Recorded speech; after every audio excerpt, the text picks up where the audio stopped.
வாசிக்கலாம். உபாகமத்தின் புஸ்தகம் 31ஆம் அதிகாரம் 6ஆம் வசனம் வாசிக்கலாம். நீங்கள் பலம் கொண்டு திடமனதாயிருங்கள். நீங்கள் பலம் கொண்டு திடமனதாயிருங்கள். அவர்களுக்கு பயப்படவும் திகைக்கவும் வேண்டாம். அவர்களுக்கு பயப்படவும் திகைக்கவும் வேண்டாம். உன் தேவனாகிய கர்த்தர் தாமே, உன் தேவனாகிய கர்த்தர் தாமே உன்னோடே கூட வருகிறார். உன்னோட கூட வருகிறார். அவர் உன்னை விட்டு விலகுவதும் இல்லை. அவர் உன்னை விட்டு விலகுவதும் இல்லை. உன்னை கைவிடுவதும் இல்லை. உன்னை கைவிடுவதும் இல்லை என்று சொன்னார்.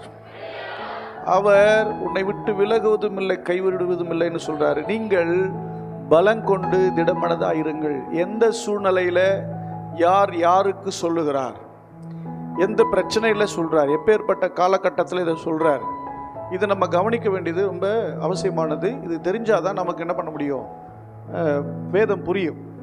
எந்த காலகட்டத்தில் இதை சொல்றார், யார் சொன்னா அப்படின்னு படிக்கலாமா? உபாகம் 31:2-3 படிக்கலாம். இன்று நான் 120 வயதுள்ளவனான். இனி நான் போக்கும் வரத்துமாய் இருக்கக்கூடாது. இந்த யோர்தானை நீ கடந்து போவதில்லை என்று கர்த்தர் என்னோடு சொல்லி இருக்கிறார். உன் தேவனாகிய கர்த்தர் தாமே உனக்கு முன்பாக கடந்து போவார். அவரை உனக்கு முன்னின்று அந்த தேசத்தாரை அழிப்பார். நீ அவர்கள் தேசத்தை சுதந்தரிப்பாய். கர்த்தர் சொன்னபடியே யோசுவா உனக்கு முன்பாக கடந்து போவான். ஹல்லேலூயா, ஹல்லேலூயா. மோசே இதை யோசுவாவுக்குள்ள மக்களுக்கு சொல்றார். மோசே எந்த காலகட்டத்தில் இதை சொல்றார் அப்படின்னு பார்த்தீங்கன்னா, அவருக்கு ஏறக்குறைய 120 வயது ஆகும்போது ஆண்டவர் சொல்றாரு, நீ கானான் தேசத்துக்குள்ள போக முடியாது, நீ இங்கேயே நில்லுன்னுட்டார். சொல்லிட்டு சொல்றாரு, நீ போக வேண்டாம், உனக்கு அடுத்ததா நான் இன்னொருவனை ஏற்படுத்த போகிறேன்னு சொல்றாரு. யோசிச்சு பாருங்க, இந்த மோசே 120 வயது வரையிலையும் வாழ்ந்த அந்த மனுஷன் தேவனுடைய பிரசன்னத்தை சுமந்து இந்த மக்களுடைய எல்லா விதமான உபத்திரவங்கள் எல்லாம் உள்வாங்கி கஷ்டப்பட்டு இந்த மக்களை நடத்தி வருகிறான். 80 வயது வரையிலையும் அவனுடைய வாழ்க்கை வாழ்ந்தான். 80 வயதிற்கு மேற்பட்டு 40 வருடம் இந்த மக்களுக்காகவே நடந்தான். ஆனா அவனுக்கு சொல்றாரு, நீ என்ன பண்ணக்கூடாது, கானான் தேசத்துக்குள்ள போகக்கூடாதுன்னு. நல்லா கவனிங்க, நீதி உங்களுக்கு ஒன்று எனக்கு ஒன்று கிடையாது. இப்போ நான் பேசுகிறேன் பார்த்தீங்களா, அது உங்களுக்கு இல்லை, எனக்கும் சேர்த்து தான் பேசிகிட்டு இருக்கிறேன். உங்களை கண்டிக்கிறதுக்கு முன்னாடி அது முதல்ல எங்கே தான் ஏற்றிக்கிறேன், முதல்ல நானும் உள்வாங்கிறேன். உங்களுக்கும் ஒரு நீதி தான், எனக்கும் ஒரே நீதி தான், வேறொரு நீதி கிடையாது. அப்போ மோசே 2 தவறு செய்தான். நீங்கள் அதை அடுத்த வாரத்து என்ன தவறுன்னு எனக்கு சொல்லணும், இப்போ சொல்லக்கூடாது. அடுத்த வாரம்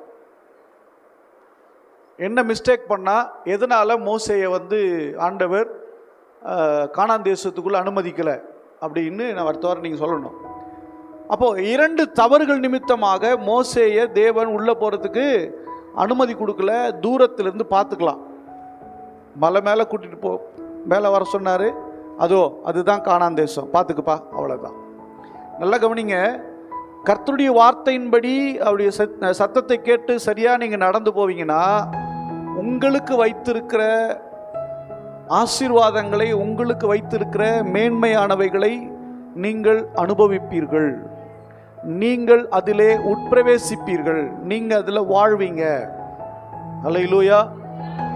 அப்படி இல்லைன்னா தூரத்திலிருந்து பார்த்துக்கலாம். அதாவது சொல்லும் மாதிரி, எதிர்காலம் என் கண்களுக்கு முன்பதாக எப்படி இருக்கு, பிரகாசமாக இருக்கிறது அப்படின்னு தெரியும்ல. அந்த பிரகாசமான ஒரு எதிர்காலம் இருக்கிற மாதிரி தெரியுதை மட்டும் நம்ம என்ன பண்ணலாம், ஃபீல் பண்ணலாம். இன்னைக்கு கொஞ்சம் நல்லா வந்துடலாம் போல அப்படிங்கிறத மட்டும் பார்க்குற மாதிரி இருக்கும். ஒளிமயமான எதிர்காலம் என் உள்ளத்தில் தெரிகிறதா? கலைஞரையா ஒவ்வொரு முறை எலெக்ஷன் முடிச்சதுக்கு அப்புறம் சொல்லுவார், என்னது, வெற்றி வாய்ப்பு பிரகாசமாக இருக்கிறது. என்னதான் தோக்குற மாதிரி என்ன சொல்வார் அவர், வெற்றி வாய்ப்பு பிரகாசமாக இருக்குதுன்னு. அது மாதிரி அந்த எதிர்காலம் பிரகாசமாக இருக்கிற மாதிரி தெரியும், எல்லாமே கரெக்டாக போயிட்டு இருக்க மாதிரி தெரியும், ஆனால் உள்ளே போக முடியாது. மோசேக்கு அப்படி தான். ஃப்யூச்சர் பார்த்தீங்கன்னா நல்ல பிளெஸ்ஸிங்காக கானான் இருக்கிறதுலாம் தெரியுது, பார்த்துட்டார், ஆனால் உள்ளே போக முடியல. அப்போ தான் சொல்கிறாரு, பலங்கொண்டு திடமனதாக இருங்கள். யாருக்கு சொல்கிறாரு? மக்களுக்கு சொல்கிறார். அவர்களுக்கு பயப்பட வேண்டாம், கலங்க வேண்டாம். ஹல்லேலூயா, நல்லா சொல்லுங்க. நல்ல நல்ல பொங்கலுக்கு தின்ட்டு வந்தீங்களா? என்ன கல்யாணத்தில் போயிட்டு வந்தீங்களா? பலம் கொண்டு திடமனதா இருங்கள் அப்படின்னு சொல்றாரு. நீங்கள் பயப்பட வேண்டாம், திகைக்க வேண்டாம். பலம் கொள்ளுதல், நான் அதை பற்றி காலைல எடுக்கணும் பார்த்தேன். நான் அதை எடுத்தேன்னா இப்போ உங்களுக்கு எடுத்தேன்னா அடுத்த வாரம் சர்வீஸ் எடுக்க முடியாது. சரி கவனிங்க. அப்போது ஏன் அப்படி சொன்னார் அப்படின்னு பார்த்தீங்கன்னா வாசிக்கலாம். உபாகமத்தின் புஸ்தகம் 7ஆம் அதிகாரம் 1ஆம் வசனத்தை வாசிக்கலாம். நீ சுதந்தரிக்க போகிற தேசத்தில் உன் தேவனாகிய கர்த்தர் உன்னை பிரவேசிக்க பண்ணி உன்னை பார்க்கிலும் ஜனம் பெருத்த ஜாதிகளாகிய ஏத்தியர், கிர்காசியர், எமோரியர், கானானியர், பெரிசியர், ஏவியர், எபூசியர் என்னும் 7 ஜாதிகள் உனக்கு முன்பாக துரத்தி 7 ஜாதிகள். இவங்கெல்லாம் எப்படிப்பட்டவங்கன்னா கானான் தேசத்தை பூர்வீகமாக சேர்ந்தவங்க. இவங்க அந்த தேசம் எப்படிப்பட்ட தேசம்? நல்ல செழிப்பான தேசம். நல்ல ஆகாரம் சாப்பிட்டு எப்படி இருக்கிறான்னா நல்ல ராட்சதர்கள் மாதிரி இருக்கிறான். மிச்சம் வச்சோம்லாம் தாவீது கொன்று போட்டான். தாவீது தான் சில ராட்சதர்களை அழித்தான். எல்லாம் நல்லா சாப்பிட்டு நல்லா உயரமாக நல்ல பலசாலிகளாக இருக்கிறான். இவங்களை பார்க்கும்போதே இவங்களுக்கு நடுக்கம் வருது. அல்லேலூயா, அல்லேலூயா. எனக்கு அன்பான தேவனுடைய பிள்ளை, 7 ஜாதிகளுக்கும் 7 விதமான அர்த்தம் இருக்குது. நான் அதை அப்புறம் இன்னொரு முறை தனியாக ஒரு செய்தியில் பார்க்கலாம். அதை கவனிங்க. இந்த 7 ஜாதிகளை அழித்து வெற்றியை கொடுக்கணும்னா இவங்க பயந்த வேலை என்ன பண்ணாது, ஒன்றும் நடக்காது. கவனிங்க. பயம் வந்துருச்சுன்னா நமக்கு தெரிஞ்சதே என்ன பண்ண முடியாது, செய்ய முடியாது. பயம் இல்லாமல் இருந்துச்சுன்னா நமக்கு தெரியலன்னா கூட சரி தைரியமாக என்ன பண்ணிடலாம், செஞ்சிடலாம். நம்ம தானே. பயம் மட்டும் ஒரு தேவனுடைய பிள்ளைக்கு தேவையில்லாதது. பயம் இல்லாத வாழ்க்கையை வாழ நீங்கள் விரும்புங்கள். தேவனுக்கு பயப்படணும்.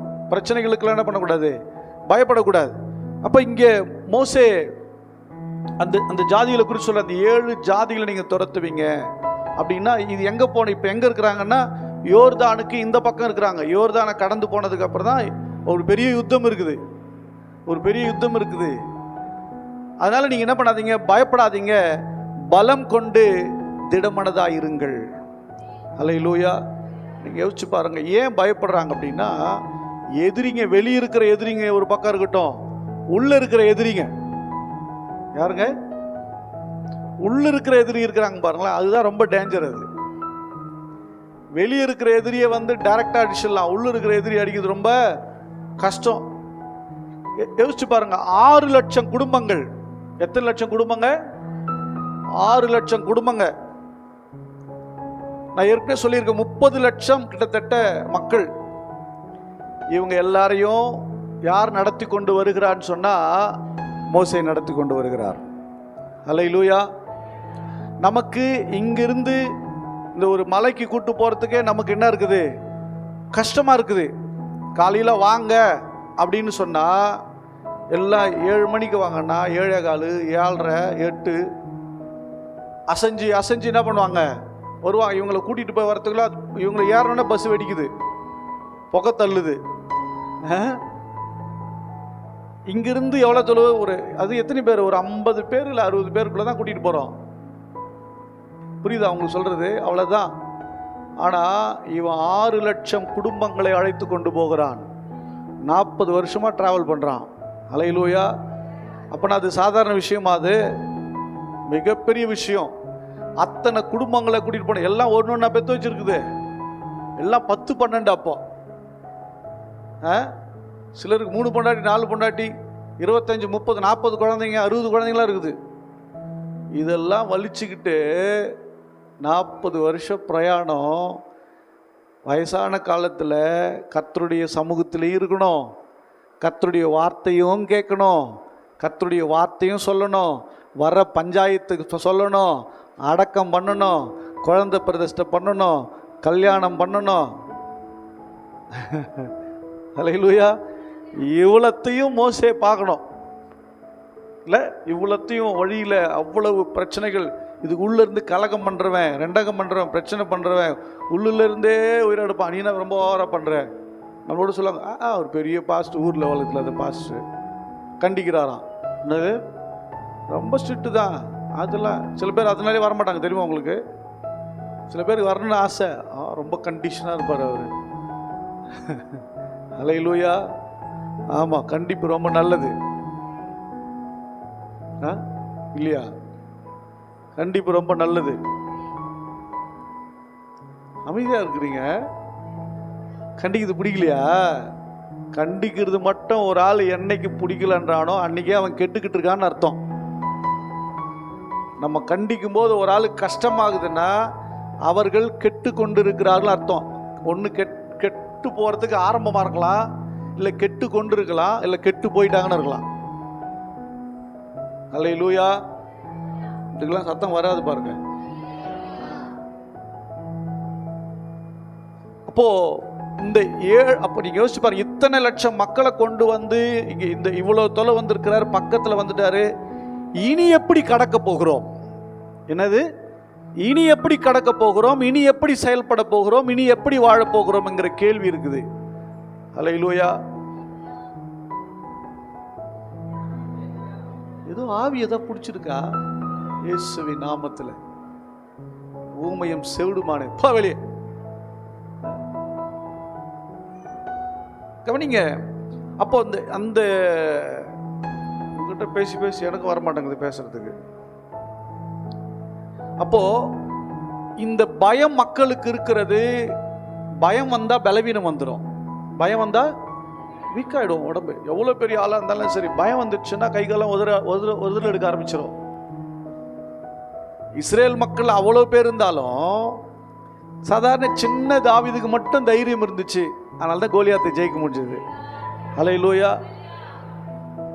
இஸ்ரவேலில் இருக்கிற அத்தனை படை வீரர்களை விட சவுல் பெரியவன், உயரமா இருப்பானா, எல்லாரை விட உயரம், எல்லாரை விட நல்ல உடல் வாகு உள்ளவன். ஆனா பயம் வந்த உடனே வீட்டுக்குள்ள ஒளிஞ்சிக்கிட்டான். சின்ன பையனா இருந்த தாவீது பயம் இல்லை, விசுவாசத்தோடு முன்னேறினான். அவன் வெற்றியை பெற்றான். பெரிய ராட்சதனை அழிச்சான் அவன். அதான் ஒரு சிங்கிள் மேன் வந்து சமஸ்த இஸ்ரவேலுக்கு நடுவில் நின்று, வாங்கடா என்னை ஜெயிச்சிங்கன்னா என் மக்கள்லாம் உங்களுக்கு அடிமைன்னு சொல்கிறேன்னா அவன் சாதாரண ஆளாக இருப்பானா? அவ்வளவு பலசாலி, அவ்வளவு திறமை வாய்ந்தவன், போர் அந்த வித்தைகளை கற்றவன் அவன். அவ்வளவு இதுவாக குரல் விடுவான். எத்தனை நாள்? ஒரு நாள் இல்லை, 40 நாள். குழந்தைய கையில் வைமா, குழந்தைய கையில் வை, அங்கேயும் ஓட விடக்கூடாது. கவனிங்க, 40 நாள் அளவும் வந்து குரல் விடும். 40 நாள் வந்து குரல் கொடுப்பான். காலையிலையும் மாலையிலும் வந்து குரல் கொடுப்பானா? வாங்க, யார் இருக்கிறீங்க, வாங்க, எங்க உங்க ராஜாவை காணுமா? எவ்வளோ நக்கலாக பேசிருப்பான். எங்க சவுல் சாப்பிட்றியா? உள்ள என்ன பண்ற? எங்கேயா போன அப்படின்னு கேட்டிருப்பான்ல. அப்படித்தானே? எவ்வளவு பேர் இருக்கிறாங்க, அத்தனை பேர் குரல் கொடுத்திருப்பான். எல்லோரும் பயத்தினால் உறைந்து போயிருந்தார்கள். பயப்படாத ஒரு புருஷன் மாத்திரம் அவ்வளவு பெரிய கோலியாத்தை வென்றெடுத்தான். அல்லேலூயா. உங்களுக்கு முன்பதாக எவ்வளவு பிரச்சனைகள் இருக்கலாம், எவ்வளவு போராட்டங்கள் இருக்கலாம், எத்தனை விதமான பிரச்சனை இருக்கலாம். பயம் வந்துட்டா நீங்கள் அதை மேற்கொள்ள முடியாது. அல்லேலூயா. மேற்கொள்ள முடியாது. பயத்தை தூக்கி ஓரம் வச்சிருங்க. அடுத்தது பயப்பட வேண்டாம், திகைக்க வேண்டாம். என்ன பண்ணக்கூடாது? திகைப்பு. அப்படியே உறைஞ்சு நின்றுருவாங்க பாருங்க. சில நேரங்களில் அப்படியே ஸ்ட்ரக்கான மாதிரி நிற்பாங்க. அதுதான் திகைப்பு. எதை பற்றி நீங்கள் என்ன பண்ண வேண்டிய அவசியம் இல்லை, திகைக்க வேண்டிய அவசியம் இல்லை. மக்களுக்கு சொல்கிறாரு, நான் உன் கூடவே வரேன். படிங்க பார்க்கலாம், அந்த வரி பாருங்க. சொல்கிறாரு பாருங்களேன், உன் தேவனாகிய கர்த்தர் தாமே உன்னோட கூட வருகிறார். கரங்களை தட்டி தேவனை மையப்படுத்தலாமா? உங்கள் தேவனாகிய கர்த்தர் தாமே கூடவே வருகிறார். அப்படிதானே போட்டிருக்காங்க. கூட வர, கூடவே உன்னோட கூட. என்னவா? அவர் உன்னை விட்டு விலகுவதில்லை, உன்னை கைவிடுவதில்லை அப்படின்னு சொல்றார். உன்னை விட்டு விலக மாட்டாரு, உன் கூடவே வருகிறார். தேவனுடைய பிள்ளையை பயத்தை அப்புறப்படுத்துங்கள், திகைக்கிறதெல்லாம் ஓரம் வைங்க. உங்கள் தேவனாகிய கர்த்தர் கூட வருகிறார். அல்லேலூயா. ஆமாம், விசுவாசம் இருக்கிறவங்க நல்லா சொல்லுவாங்க. நீங்கள் எப்படிப்பட்ட டைப்புன்னு எனக்கு புரிஞ்சுக்க முடியல. நான் நல்லா கவனிங்க. நீங்கள் பர்சனலாக ஜெபிக்காத நபராக இருப்பீங்கன்னா, தனிப்பட்ட விதத்தில் வேதம் வாசித்து ஜெபிக்காத ஆளாக இருப்பீங்கன்னா, உங்கள் விசுவாசம் வளர்ச்சி நிலையில் இருக்காது. நீங்கள் இதெல்லாம் உங்களுக்கு நடக்கலைன்னா உங்களுக்கு அல்லேலூயா வராது, ஸ்தோத்திரம் வராது, ஆமெனும் வராது, ஒன்றும் வராது. அப்போது நான் உன்னை விட்டு விலகுவதும் இல்லை கைவிடுவதில் என்று மக்கள் அத்தனை பேருக்கும் சொல்கிறார். ஒரு ஆளுக்கு சொல்லலை, அத்தனை மக்களுக்கும் சொல்லுகிறார். எனக்கு அன்பானவர்களே, இங்கே இருக்கிற அத்தனை மக்களுக்கும் நான் சொல்லுகிறேன், உங்களுக்கு முன்பதாக இருக்கிற பெரிய பெரிய பிரச்சனைகளை குறித்து இல்லை பெரிய காரியங்களை குறித்து நீங்கள் கவலைப்பட வேண்டிய அவசியம் இல்லை. எதிரே குறுக்கே நிற்கிற யோர்தானை குறித்து கவலைப்பட வேண்டிய அவசியம் இல்லை. ராட்சதர்களை குறித்து பெரிய பெரிய பிரச்சனைலாம் இருக்குது. எதை பற்றியும் கவலைப்படாதீங்க. நீங்கள் உங்கள் தேவனாகிய கர்த்தரோடு கூட கடந்து போங்க. கர்த்தர் உங்களோடு கூட இருப்பார். அவர் உங்களை விட்டு விலகுவதும் இல்லை, அவர் உங்களை கைவிடுவதும் இல்லை. அல்லேலூயா. ஆமாம், இங்கே இருந்த எல்லா பெரிய மனுஷனும் செத்து போயிட்டார். அல்லேலூயா. இங்கே இருக்கிற எல்லா பெரிய மனுஷெல்லாம் போயிட்டாங்க. பெரிய மனுஷங்க உள்ளே போக முடியல, அந்த சுதந்திரத்தை முழுசாக அனுபவிக்க முடியல. ஏன் சொல்லுங்க? சுபாவம். இங்கே இருக்கிற எல்லாருக்கும் நான் சொல்கிறேன், உங்கள் சுபாவத்தை நீங்கள் சரி பண்ணாதான் தேவனுடைய பரிபூர்ணமான நன்மைக்குள்ளே நீங்கள் கடந்து போக முடியும். இல்லாட்டி என்ன பண்ண முடியாது? பார்க்கலாம் தூரத்திலிருந்து, உள்ள அதில் போய் நம்ம ருசிக்க முடியாது, டேஸ்ட் பண்ண முடியாது, அதில் போய் அமர முடியாது. அல்லேலூயா. ஆமாம், நாம் நம்முடைய விசுவாசத்தில் உள்ளே போய் அமரணும், அதை ருசிக்கணும். அந்த கானான் தேசத்தில் தூரத்திலேருந்து கேள்வி இப்படி இருக்குமாமே அப்படி இருக்கும்ல, போய் நம்ம உள்ள காலை வைக்கணும். அல்லேலூயா. திடீர் நேரத்தில் உட்காந்துட்டு இருக்கும்போது ஆசை வருது, கண்ணெதிரில் முடவனா வந்தவனை அப்படியே எழுப்பி நிற்க வைக்கணும் ஜெபம் பண்ணி. எனக்கு ஆசை, எனக்கு அப்படியே நான் நிறைய அடிக்கடி நினைப்பேன். போயிட்டே இருக்கும்போது முடவனா இருக்கனா குஷ்டரோகியா இருக்கனா ஜெபம் பண்ணி அப்படியே சுகமாக்கி எழுப்பிட்டு போயிட்டே இருக்கணும். செய்யணும், நடக்கணும், நடப்பிப்பார். அல்லேலூயா. நாம் விசுவாசித்து பேசும்போது தான் நடக்க ஆரம்பிக்கும். கண்ணெதில் அப்படியே அப்படியே செஞ்சுட்டு போயிட்டே இருக்கணும். அல்லேலூயா. நான் மட்டும் இல்லை, நீங்களும் அப்படி தான் செய்யணும். அல்லேலூயா. நீங்களும் போகும்போது அப்படியே எழுப்பிட்டு போயிட்டே இருக்கணும். அப்படி தான் ரட்சிப்பு அப்படி தான் நடந்துச்சுல. எழுப்புதல், அதுதான் எழுப்புதல். எழுப்புதல் கூட்டத்தினால எழுப்புதல் இல்லை. சும்மா சிம்பிளாக போயிட்டே இருக்கும்போது ஒருத்தனை எழுப்பிட்டு போனா என்ன ஆகிடுவான்? சுற்றி இருக்கிற கேட்க மாட்டான். என்னையான்னு கேட்க மாட்டான். உங்கள் தேவனாகிய கர்த்தர் உங்களோட வருகிறார். அல்லேலூயா. நம்ம முதல்ல கவுண்ட் பண்ணி, பிசாசு கூட வருதா கர்த்தர் கூட வராரா பார்த்து. யார் கூட வரார்? கர்த்தர் கூட வந்தால் நிறைய நடக்கும். அல்லேலூயா. பலம் கொண்டு திடமனதாக இருங்கள். சபைக்கு அதுதான் சொல்றார் ஆண்டவர். பலம் கொண்டு திடமனதாக இருங்கள். வாசிக்கலாம் அடுத்த வசனத்தை, 7ஆம் வசனம் படிங்க. பின்பு மோசே யோசுவாவை அழைத்து இஸ்ரவேல் எல்லாரும் பார்த்திருக்க அவனை நோக்கி, பலங்கொண்டு திடமனதாயிரு, பலங்கொண்டு திடமனதாயிரு, கர்த்தர் இவர்களுக்கு கொடுப்பேன் என்று, கர்த்தர் இவர்களுக்கு கொடுப்பேன் என்று இவர்களுடைய பிதாக்களுக்கு ஆணையிட்ட தேசத்துக்கு, இவர்களுடைய பிதாக்களுக்கு ஆணையிட்ட தேசத்துக்கு நீ இந்த ஜனத்தை அழைத்து கொண்டு போய், நீ இந்த ஜனத்தை அழைத்து கொண்டு போய் அதை இவர்கள் சுதந்திரிக்கும்படி செய்வாய். ஆமா. அல்லேலூயா. எல்லா மக்களுக்கு எதிரில் கூப்பிடுறாரு. யோசுவாவை கூப்பிட்டு, யோசுவா பலங்கொண்டு திடமனதாயிரு, நீ தான் இந்த மக்களை கொண்டு போய் எங்கே சேர்க்க போற? கானான் தேசத்துக்கு கொண்டு போய் உன் பிதாக்களுக்கு வாக்குத்தத்தம் பண்ண அந்த தேசத்தை நீ தான் பங்கிட்டு கொடுக்க போற. அல்லேலூயா. யோசிச்சு பாருங்க எப்படி இருக்கும். சின்ன பையன் மோசே பொறுப்பெடுக்கும், அவன் யாரு? சிறுவன். அப்புறம் வாலிபன், எல்லாத்தையும் அவன் கூடவே நடக்கிறான். அல்லேலூயா. ஒரு யுத்த புருஷனாக இருக்கிறான். தேவனுடைய பிள்ளையே, கர்த்தருடைய பிள்ளைகள் ஊழியனோடு நடக்க கற்றுக்கொள்ளணும். யாரோடு கூட? ஊழியக்காரனோடு நடக்க கற்றுக்கணும். ஊழியக்காரனோடு இணைந்து செயல்பட கற்றுக்கணும். இன்றைக்கி உங்கள் பிள்ளைங்க வேணால் நீங்கள் ஒரு இடத்துல பார்த்தீங்கன்னா யோசுவாவை பற்றி சொல்கிறாங்க. அங்கே இருக்கும் யோசுவா பற்றி சொல்கிறாங்க, அவன் ஆசரிப்பு கூடாரத்திலேயே படுத்துட்டு இருந்தானா. இன்னொரு இடத்துல சொல்கிறாங்க, யோசுவாவா அவன் எப்படி சொல்கிறாருன்னா, அவனுக்கு ஒரு எடுபடிங்கிற மாதிரியே சொல்கிறாங்க. யாருக்கு? மோசேக்கு எடுபடி மாதிரியே பேசுகிறாங்க. யோசுவாவா சொல்கிறான், அவன் ஒரு ஆளா அப்படிங்கிற மாதிரி.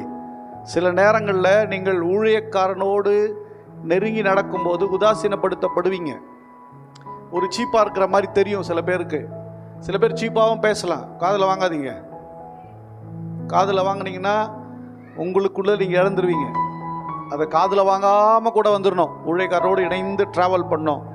ஏன் அப்படின்னு சொன்னால், நீங்கள் பைபிளில் பாருங்கள், யாரெல்லாம் தேவனுடைய மனிதர்களோடு இணைந்து நடந்தார்களோ அடுத்தது அவர்கள் கலக்குகிற வல்லமையான தேவனுடைய மனிதர்களாய் ஆசீர்வதிக்கப்பட்டவர்களாய் கர்த்தர் வைத்திருக்கிறார். இணைந்து நடக்க கற்றுக்கணும். தனியாக அப்படியே ஓடக்கூடாது. ஊழியக்காரனோட இணைஞ்சு நீங்கள் நடக்கலைன்னா நீங்கள் உங்களுக்கு வச்சிருக்க லக்கை நீங்கள் என்ன பண்ண முடியாது, பெற்றுக்கொள்ள முடியாது. யோசுவாவுக்கு நம்பி அத்தனை லட்சம் குடும்பத்தை கையில் கொடுக்குறார். ஹல்லேலூயா, ஹல்லேலூயா. ஆமாம், நம்பிக்கைக்குரியவர்களாக மாறணும். ஊழியருக்கு எப்படி இருக்கணும்? நீங்கள் ஊழியக்காரனுக்கு நம்பிக்கைக்குரியவர்களாக மாறணும். ஊழியக்காரன்ட்ட பொய் சொல்லக்கூடாது. ஊழியக்காரன்ட்ட ஏமாற்றக்கூடாது. ஊழியக்காரன்ட்ட நம்பிக்கைக்குரியவங்களாக இருக்கணும். ஊழியக்காரன்ட்ட இரு நாவுகளாக பேசக்கூடாது. இங்கே ஒன்று அங்கே ஒன்று பேசக்கூடாது.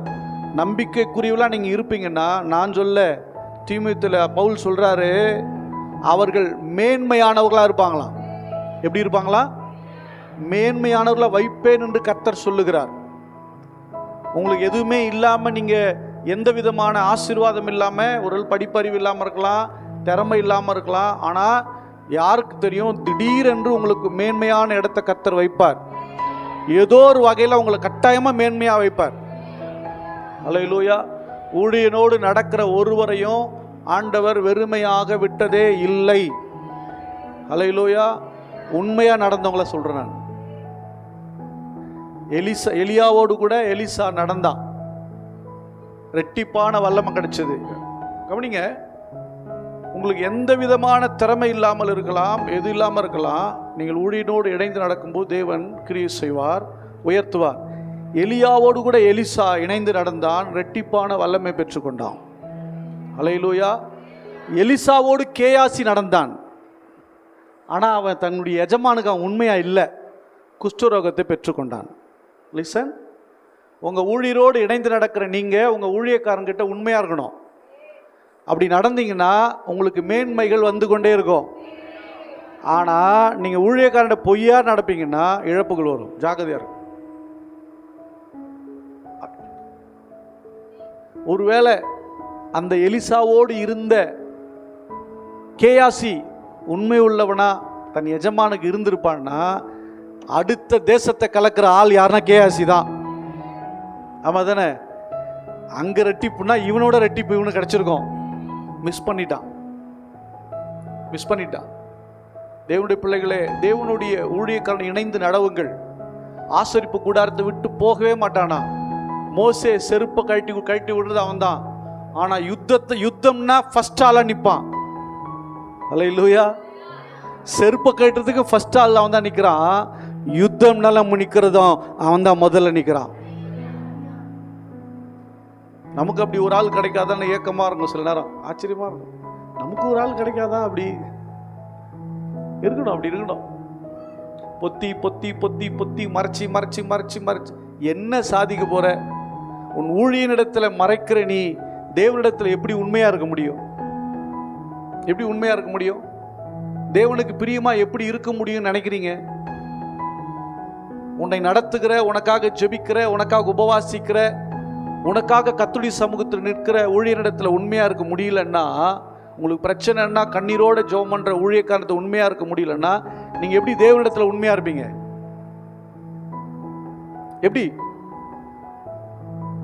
எப்படி அது சாத்தியம்? சாத்தியம் இல்லை. தேவனுடைய பிள்ளைகள் புரிந்து கொள்ளுங்க. நீங்கள் என்கிட்ட சொல்கிற எல்லாமே என்கிட்ட சொல்கிறேன்னு எனக்கு அவசியம் கிடையாது. உங்கள் பிரச்சனையே எனக்கு தேவையில்லை. ஆனால் நீங்கள் சொல்லுகிறது உண்மையாக இருக்க வேண்டும். ஹல்லேலூயா.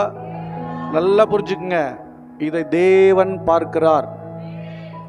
அனனியா, சபீராள், பேதுரு, இது எவ்வளவுக்குப்பா வித்த? இவ்வளவுக்கு தான் வித்தியா? ஆமா ஐயா. அந்த அம்மா வீட்டிலே சொல்லிச்சு, இதை எடுத்து வீட்டில் கொஞ்சம் வச்சுக்கோ, இந்த பணத்தை கொஞ்சம், ஊழியக்காரனிடத்தில் உண்மை இல்லை. சொல்லி சார் நான் என்ன சொல்ல வரேன்னா, தேவனோடு நடக்கிற நீங்கள் உண்மை உள்ளவர்களாக இருப்பீங்கன்னு சொன்னால், தேவனோடு நடக்கிற ஊழியனோடு நீங்கள் உண்மையாக இருப்பீங்கன்னா உங்களுக்கு மேன்மையான ஸ்தானங்கள் காத்திருக்கிறது, மேலான ஆசீர்வாதங்கள் காத்திருக்கிறது. தேவன் உங்களை குறைய விட மாட்டார், நிறைவாக நிறைவாக நிறைவாகவே வைப்பார். அல்லேலூயா. தாங்கிட்ட இருக்கிறதுல ஒரு பிடி மாவுல உண்மையா இருந்தா, இவ்வளோ தயா இருக்குது, அவ நினைச்சிருந்தா யோ வெளியே போயா முதல்ல அப்படின்னு சொல்லியிருக்கலாம். ஆமாவா இல்லையா? வந்துட்டான் சாப்பிட்றதுக்கு அப்படின்னு சொல்லி திரத்தி விட்டுருக்கலாம். ஆனால் அவளிடத்தில் இருக்கிற ஒரு பிடி மாவிற்கு அவள் உண்மை உள்ளவளாயிருந்தாள். அதனால தான் பஞ்ச காலம் முழுவதும் அவள் தலைமுறையை கர்த்தர் பாதுகாத்தார். கரங்களை தட்டி தேவனை மையப்படுத்தலாமா? அல்லேலூயா. கவனிங்க, இது நம்ம அறிய வேண்டிய சத்தியம்.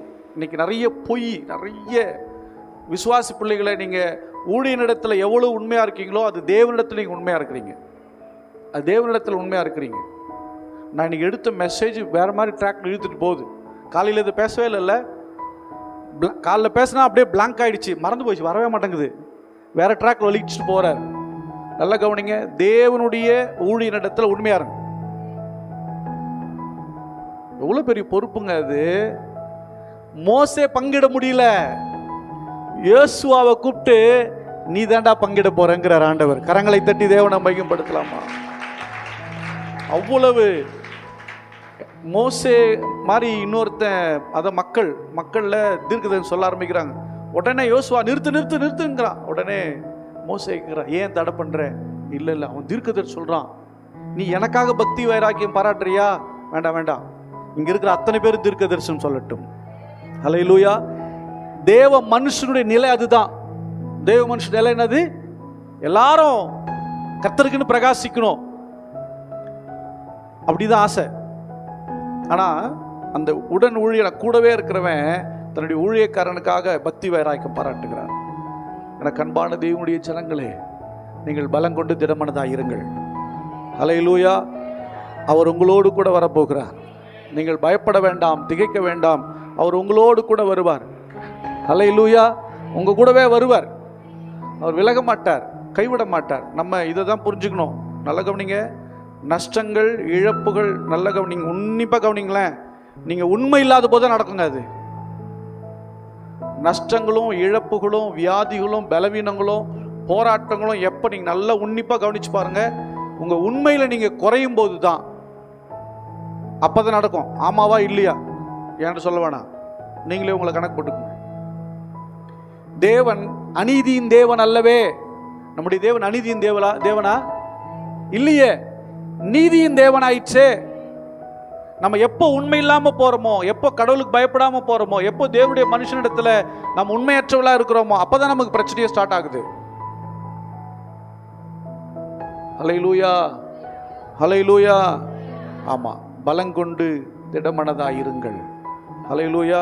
நான் இதை பற்றி தான் பேசணும்னு நினச்சேன். இன்றைக்கி நான் அதை உங்களுக்கு பேசிய ஆவணம் போல இருக்கு, நான் பேசிடுறேன். வாசிக்கலாம். இதில் முதல்ல ஒன்று சொல்கிறார், நான் உன்னோடு இருப்பேன், நான் உன்னோட இருப்பேன். பக்கத்தில் பார்த்து சொல்லுங்க, கர்த்தர் உங்களோடு இருப்பார். நீங்கள் தேவனுக்கு பயந்திருந்தால், ஊழியக்காரனுக்கு கீழ்ப்படிந்திருந்தால், ஊழியக்காரனோடு இணைந்து நடந்தால் நிச்சயம் உங்களோடு இருப்பார். ஆமாம், நீ பங்கிடுவாய் அப்படின்னா சுதந்தரிக்கும்படியான பலனை கொடுப்பார், சுதந்தரிக்கும்படியான பலனை கொடுப்பார். நீங்கள் ஒரு பெரிய தேசத்தை சுதந்தரிக்கணும்னா ஒரு பெரிய யுத்தம் இருக்குன்னு அர்த்தம், அப்படி தானே? ஒரு பெரிய சண்டை இருக்குன்னு அர்த்தம், அதுக்கு பின்னாடி வெற்றி இருக்குன்னு அர்த்தம். நீங்கள் உங்கள் வாழ்க்கையில் ஜெயிப்பதற்கு முன்பதாக திட்டமிடல் நிறைய அவசியம் இருக்குது, திட்டமிடல் அவசியம் இருக்குது. வெற்றியை எங்கிருந்து பெற்றுக்கொள்ள முடியும்னா அது நீங்கள் வெளியே தான் நம்ம நினச்சிக்கிட்டு இருக்கிறோம். முதல்ல உள்ள வெற்றி அடைஞ்சாதான் வெளியே வெற்றி அடைய முடியும். ஹல்லேலூயா. எங்க வெற்றி அடையணும்? உள்ள நீங்க வெற்றி அடையணும். பட்டணத்தை பிடிக்கிறவரை பார்க்கிலும் தன் மனதை அடக்குகிறவனே உத்தமனா. பட்டணத்தை பிடிச்சி பெரிய அப்படிலாம் இல்லை. முதல்ல இங்கே தான் நடக்குது. ஹல்லேலூயா, ஹல்லேலூயா. காலையில் ஒரு வசனம் வாசிச்சா அது எனக்கு டக்கு ஞாபகம் வரல. இருதயத்தை பற்றி எடுத்தேன், சமைச்சிட்டேன். ஞாபகம் இருக்கா? பலவீனம் எங்கே வருதுன்னா மனசில் தான் வருது. எங்கே வருதுங்க? எங்கே தான் பலவீனம் வருது? மனதில் தான் வருது. இந்த மனதிலே பலத்தை கொடுப்பது தான் ரொம்ப அவசியம். இந்த மனதை பலப்படுத்த ரொம்ப அவசியம். நான் நேராக வசனத்துக்குள்ளே போயிடுறேன். எப்படி நம்முடைய பலவீனங்களை மாற்றுறாரு, எப்படி இடை கட்டுகிறார், எப்படி செய்கிறார் அப்படிங்கிறது நம்ம பார்க்கலாம். 2 கொரிந்தியர் 12:9 வாசிக்கலாம்.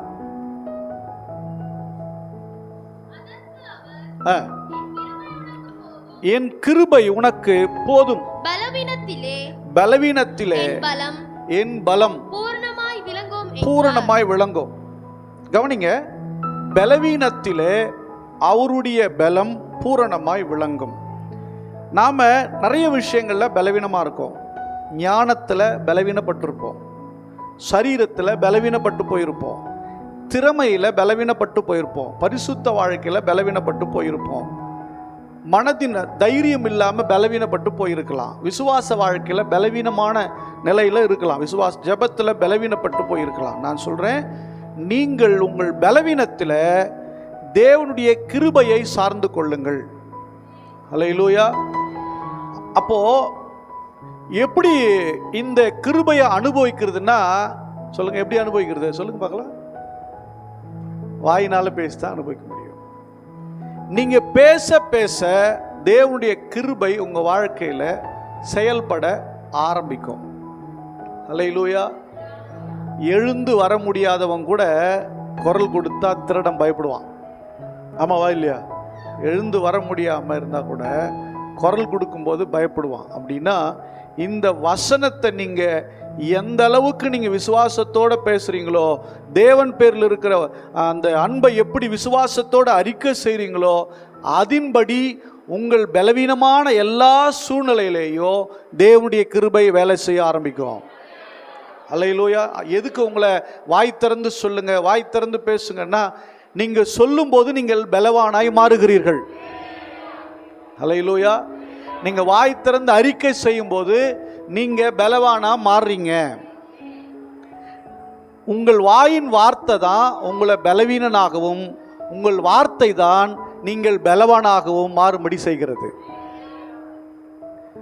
அதனால்தான் யோவேல்ல சொல்றாரு, பலவீனனும் தன்னை பலவான் என்று சொல்வானாக.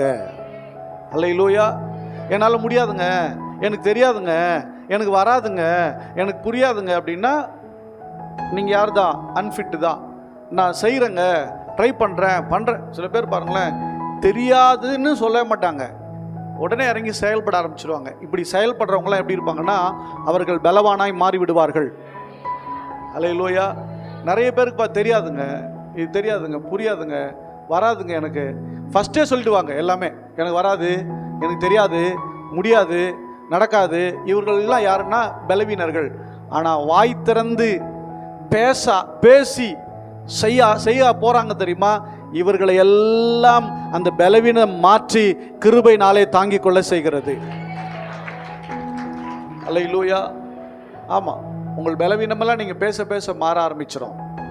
ஆமா, வாய்மையே தமிழ்நாட்டினுடைய தாரக மந்திரம். எவ்வளோ பெரிய பிரச்சனைலாம் பேசலாம், வான்னு கூப்பிடுவாங்க. வா பேசலாம், வா பேசலாம். பேச்சிலேயே ஆட்சியில் பிடிச்ச நாடு நம்ம நாடு இல்லை. சண்டெல்லாம் போட மாட்டேன், வா பேசலாம், வா பேசலாம். ஹல்லேலூயா. காந்தி சண்டையா போட்டாரு, வாங்க பேசலாம், வாங்க பேசலாம். பேசியே சாவடிச்சிருவாங்க. ஹல்லேலூயா. நாம வசனத்தை பேச வேண்டும், வாக்குத்தத்தங்களை அறிக்கை செய்ய வேண்டும். தேவனுடைய வார்த்தை நீங்க பேச பேச தூரமாக இருக்கிற கிருபை உங்களை நிரப்பி உங்களை பலவானாக மாற்றி விடுகிறது. நீங்க இங்க வரீங்களே, உங்க எல்லாருக்கும் பூஸ்ட் கொடுக்குறேன் நான் உள்ள வரும்போது, இல்லை நல்ல ட்ரிப்ஸ் ஏற்றி போகும்போது நல்லா டைட்டாக ஏற்றி அமுச்சு விட்டுறேன்னா ஒன்றும் பண்ணல. என்ன பண்ணுறேன்? வார்த்தையை பேசுகிறேன். நான் பேசும் பொழுது நீங்கள் கேட்கிறீர்கள், பலவீனம் நீங்குகிறது, பலவானாய் மாறி போகிறீர்கள். உண்மையா? வார்த்தையை பேச பேச பலம் வருகிறது. இந்த வார்த்தையிலிருந்து வருகிற பலம் எங்க இருக்குதுன்னா, பரிசுத்த ஆவியானவருக்குள்ள நிரம்ப நிரம்ப இந்த பலன் வந்து விடுகிறது. அப்போ உங்களுடைய பலவீனத்தில் அவருடைய பலன் பூரணமாக விளங்கணும்னா அவர் சொல்ற, என் கிருபை உனக்கு போதும் அப்படின்னா, இப்போ என்ன பண்ணோம், பலவீனம் ப்ளஸ் பயம் என்ன கிடைக்கும்? பயம் ப்ளஸ் பலவீனம், அப்படி தானே? அதில் ஒன்றும் கிடைக்காது, இழப்பு தான், நஷ்டங்கள் தோல்விகள் தான். பலவீனத்தில் விசுவாசம், பலவீனத்தில் விசுவாசத்தை நீங்கள் சேர்த்தீங்கன்னா என்ன கிடைக்கும்? கிருபை கிடைக்கும். கிருபை வந்து ப்ளஸ் கிருபையை சேர்த்தோம்னா பலம் கிடைக்கிறது. ஹல்லேலூயா. கிருபை என்ன பண்ணிடுது? கிடைச்சிருது. கிருபை கிடைச்சிட்டா நாம செயல்பட போறதில்ல, தேவனே செயல்பட ஆரம்பிக்கிறார். ஹல்லேலூயா. அதுதானே மோசே சொல்றாரு, உம்முடைய கண்களில் எனக்கு கிருபை கிடைத்ததே, ஆனால் நீர் என்னோடு கூட நீர் வராம நான் போக மாட்டேன். அப்போ தேவனிடத்திலிருந்து கிருபை கிடைச்சிருச்சுன்னா பலன் கிடைச்சதா அர்த்தம். தேவனிடத்திலிருந்து கிருபை கிடைச்சதுன்னா நம்முடைய வாழ்க்கையில வெற்றியான பாதைகள் ஆரம்பமாயிற்றுன்னு அர்த்தம். ஹல்லேலூயா. ஆமா, இன்னைக்கு நம்ம அதை புரியாம தான் எதையதையோ செஞ்சுக்கிட்டு இருக்கிறோம். பலவீனத்தில் தேவனுடைய கிருபை பூரணமாய் விளங்கும். நீங்க உங்க வாழ்க்கையில் எதெல்லாம் பலவீனம், உங்க பேச்சு, உங்க பார்வை, உங்க செயல், எதெல்லாம் இருக்குதோ அதெல்லாம் அப்படியே மொத்தமாக எடுத்து வச்சுக்கிட்டு, இதையெல்லாம் இயேசுவின் நாமத்தில் நான் இதில் எல்லாம் பலவானாய் மாறப்போகிறேன், இதில் நான் ஜெயிக்க போகிறேன், இதில் நான் ஜெயித்து விட்டேன், இதில் ஜெயித்து கொண்டிருக்கிறேன். நீங்கள் சொல்ல சொல்ல அது ஃபினான்ஸாக, பண விஷயம், பணமோ இல்லை சரீர பிரச்சனையோ எதுவானாலும் சரி, நீங்கள் அதிலே பலவானாய் மாறுவீர்கள். ஹல்லேலூயா. எல்லாத்துலேயும் நீங்கள் எல்லாமே அதில் எடுத்து வந்துடலாம், இன்க்ளூட். எல்லாத்துக்குமே கிருபை இருக்குது. எல்லாத்துக்குமே என்ன வந்துடும்? எல்லாத்தையும் கிருபை வந்து ஈடு கட்டிடும். எப்படி ஈடு கட்டுது பாருங்க பார்க்கலாம். சங்கீதம் 18:3 படிங்க. 18:32 படிங்க. என்னை பலத்தால் இடை கட்டி, ஆமா, என்னை பலத்தால் இடை கட்டுகிறவர், எனக்கு பலனை ஈக்குவலா கொடுக்கிறவர். எப்படின்னா, என் பிரச்சனை எது இருக்குதோ அதை ஜெயிக்கிறதுக்கு நிகராக எனக்கு பலன் கொடுக்கிறவர். என் போராட்டம் எதுவோ, எனக்கு எதிராக இருப்பது எதுவோ, அதுக்கு ஜெயிக்கிறதுக்கு அளவுக்கு எனக்கு என்ன பண்றாரு? பலத்தால் இடை கட்டுகிறார். ஹல்லேலூயா. கவனிங்க, தராசு இருக்கு. எடை போடும்போது 100 கிராம் போட்டோம்னா படியை விட என்ன பண்ணணும்? ஒரு படி நிகராக போடணும். ஒரே ஒரு பழம் அதிகமாக போட்டல் ஆயிடும், படி இறங்கிடும். அப்படின்னா அப்போதான் அது கரெக்டான இடம்னு கணக்கு இல்லையா? அதே போல உங்க வாழ்க்கையில் வருகிற பிரச்சனை எதுவானாலும் சரி, நீங்கள் தேவனிடத்தில் பேசும்போது, நீங்கள் விசுவாச அறிக்கை செய்யும்போது, உங்கள் வார்த்தை அறிக்கை செய்யும்போது, இங்கே ஒரு பலத்தை அங்கே வச்சுட்டாருன்னா அது ஒன்றும் இல்லாமல் மேலே போயிடும். ஹல்லேலூயா. அது ஒன்றும் இல்லாமல் போயிடும். அப்படின்னா நம்முடைய வாழ்க்கையில் வருகிற அத்தனை பலவீனங்களுக்கும் போராட்டங்களுக்கும் அவரே பலனை இடை கட்டுகிறார். அவரே பலனை தந்து அதை கடந்து போக வைக்கிறார். ஹல்லேலூயா. அவரே அதை செய்கிறார். அதனால தான் அப்போஸ்தலனாகிய பவுல் சொல்றாரு பிலிப்பியருக்கு, பிலிப்பியர் 4:13 படிங்க. என்னை பலப்படுத்துகிற கிறிஸ்துவினாலே எல்லாவற்றையும் செய்ய எனக்கு பலன் உண்டு. ஹல்லேலூயா. ஹல்லேலூயா. ரொம்ப தெளிவாக என்னை பலப்படுத்துகிற கிறிஸ்துவினாலே எல்லாவற்றையும் செய்ய எனக்கு பலன் உண்டு. நீங்கள் இதை நம்ம புரிஞ்சுக்கணும். நீங்கள் ஒவ்வொரு கண்டுபிடிப்புகளுக்கு பின்னாடி அதுக்கு அந்த கண்டுபிடிப்பு உருவாகிறதுக்கு முன்னாடி யாருக்கோ ஒருத்தருக்கு ஏதோ ஒன்று முடியாமல் இருந்திருக்கணும். அதை எளிமையாக செய்கிறதுக்கு ஒரு முயற்சி செஞ்சுருக்கணும். ஆமாம் தானே? டெலிஃபோன் கண்டுபிடிச்சது யாருங்க? அது கிரஹாம் பெல். ஆமாம், அவருடைய மனைவியோட தொடர்பு கொள்றதுக்கு அவருக்கு என்ன பண்ண முடியல, பேசுறதுக்கு. அவரு அதனால் யோசிச்சு ஒன்று, கம்பி தட்டி பேசுவாங்க. அப்போல்லாம் கம்பி தானா, தூரத்தில் இருந்து கம்பி தட்டி. யோசிச்சு பாருங்க. நீங்கள் ஹலோன்றீங்களா? அது யார் தெரியுமா? கிரஹாம் பெல்லுடைய மனைவி பேர் அது. ஹலோ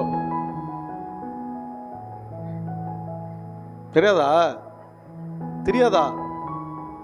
ஹலோ ஹலோன்னு கூப்பிட்டுருக்கீங்களே, அவங்க பேர் ஹலோ. நம்ம ஹலோ ஹலோன்னு கூப்பிட்டு கிடக்குறோம். நெட்டில் போட்டு உடனே ட்ரை பண்ணி என்னான்னு பார்த்து சொல்லிடணும். அப்புறமா உட்காந்து பாருங்க. கவனிங்க, நல்லா கவனிங்க. ஒன்று கிரகாம்பல மனைவியாக இருக்கணும், இல்லை வேற ஒரு மனைவியாக இருக்கணும். அதாவது எனக்கு தெரிஞ்ச சொல்லி கிரகாம்பல் தான். நல்லா கவனிங்க. இப்போ நமக்கு ஒரு விஷயம் புரிஞ்சிருக்கணும். ஏதோ ஒரு பலவீனத்தின் மத்தியில் இருந்த யாருக்கோ ஒருவருக்கு ஒருவரால் உண்டானது தான் ஒரு கண்டுபிடிப்பு. கரெக்ட் தானே? ஆமாவா இல்லையாங்க? ஆமாம். ஒரு மானை வேட்டையாட முடியல, அதை ஈஸியாக பிடிக்கணும். எப்படி பிடிக்கிறது? ஒன்று ஈட்டி வச்சு அடிக்கணும், இல்லை வலை போடணும்.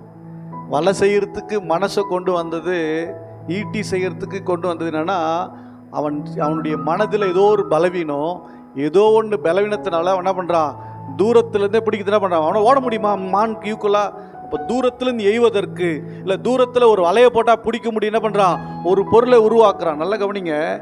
இதே போல உங்களுடைய பலவீனத்தில் நீங்கள் வெற்றி அடைய வேண்டும் சொன்னால், தேவனுடைய கிருபையை சார்ந்திருப்பீங்கன்னா, உங்களிடத்தில் கர்த்தர் ஒரு புதிய காரியத்தை கர்த்தர் கொடுப்பார், ஒரு புது பலனை கொடுப்பார். கர்த்தர் அதற்கு நிகராய் உங்களை இடை கட்டுவார், அதை ஜெயிக்க வைப்பார் உங்களை கொண்டு. நான் சொல்றது எந்த அளவுக்கு விளங்குச்சுன்னு தெரில. நானே உங்களுக்கு புரிய வைக்கிறது கஷ்டப்பட்டு புரிய வச்சிருக்கேன். புரிஞ்சுதா? புரிஞ்சுல அவர் எல்லாம் சொல்லுங்க. இது புரிஞ்சிச்சுன்னு நினைக்கிறேன். அதுதான் பலத்தில் இடக்கட்டு. நம்மால முடியாததை தேவனுடைய பலத்தினாலே அதை செய்ய வைக்கிறது. எப்படின்னா, தேவனுடைய வார்த்தை நாம் விசுவாசித்து பேசும்போது நீங்களும் நானும் பலவான்களாய் மாறுகிறோம். அல்லேலூயா. வாசிக்கலாம். 2 தீமோத்தேயு 2:1. 2 தீமோத்தேயு 2:1. என் குமாரனே, நீ கிறிஸ்து இயேசுவில் உள்ள கிருபையில் பலப்படு. கிருபையில் பலப்படு. அது நல்ல கவனி. கிறிஸ்து இயேசுவில் உள்ள, என்னது? கிறிஸ்து இயேசு உள்ள, கிறிஸ்துவ அபிஷேகம் பண்ணப்பட்ட இயேசு கிறிஸ்துவுக்குள் இருக்கிற கிருபையில பலப்படு. ஹல்லேலூயா. கிறிஸ்து இயேசுவுக்குள் கிருபை இருந்தது உண்மை. இந்த கிருபை அவர்கிட்ட எப்படி வந்துச்சு? குழப்பற மாதிரி இருக்கா? கிருபை எப்படி வந்துச்சு அங்க?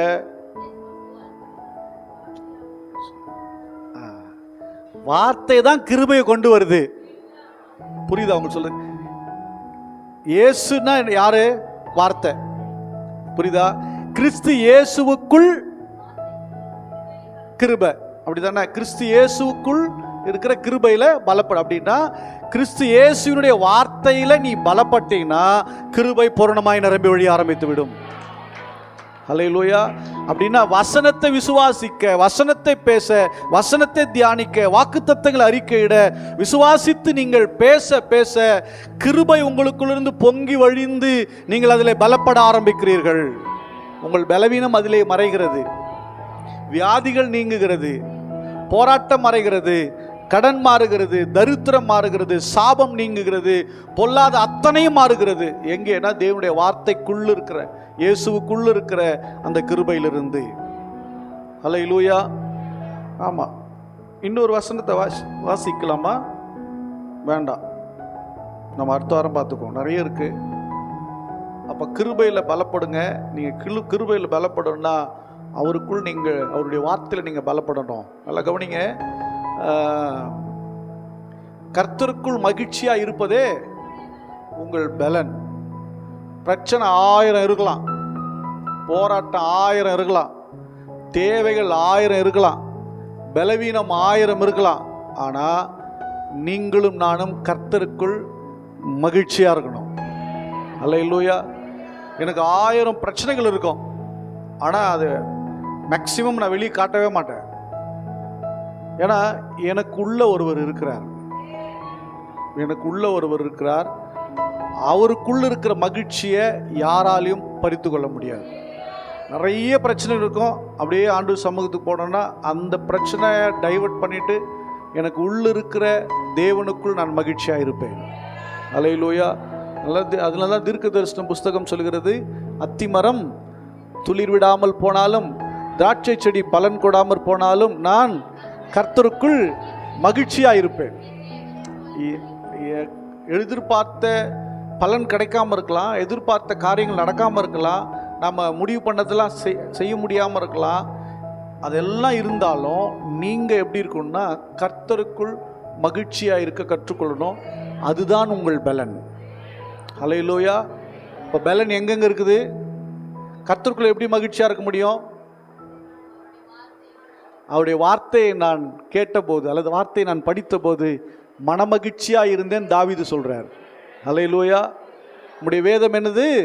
மன மகிழ்ச்சி. அப்போது எல்லாமே எங்கே இருக்குன்னா ஆண்டுடைய வார்த்தையை பேசும்போது, ஆண்டுடைய வார்த்தையை தியானிக்கும் போது, ஆண்டுடைய வார்த்தை விசுவாசிக்கும் போது கிருபை புறப்பட்டு வருகிறது. கிருபை புறப்பட்டு வந்தால் பலன் புறப்பட்டு வருகிறது. பலன் புறப்பட்டு வந்தால் வெற்றி கைகூடுகிறது. கர்த்தர் கூட இருக்கிறார். ஹல்லேலூயா.